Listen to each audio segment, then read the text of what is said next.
the thing that is the greatest challenge, I think, is staying, keeping up with the competition, right? This is a very competitive industry. It moves very quickly.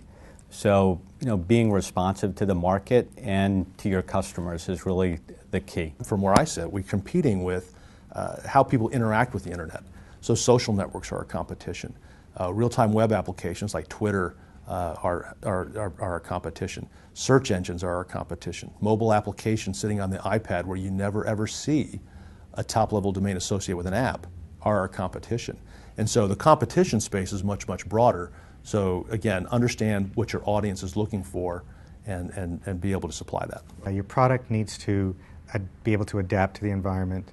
It needs to be something that the general population or target audience needs. Listening to the public, listening to the various groups, understanding your end user customers, and that means talking to your registrar distribution channel or other vendors who are marketing your top-level domain, and making sure that they are providing you the feedback that you need to understand what is working and what is not working. Understanding the history, we've had prior rounds of new top-level domains enter the market, understanding how they've performed, where the successes have been, where the failures have been, why, very key. I look at .cat, for example, and while their registrations are less than 100,000, they're successful.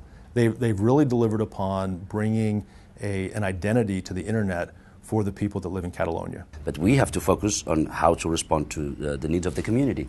And therefore, there may be some occasions when we are approached by third parties to try to,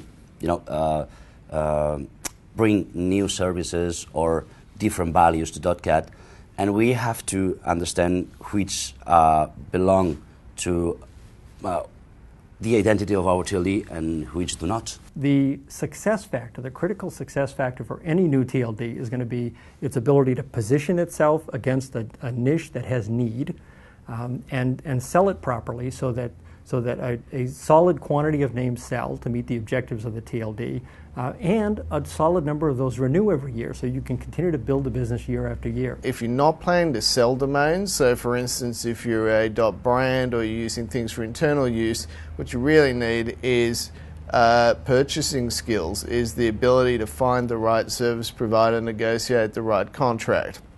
At the end of the day, those are the skills you need.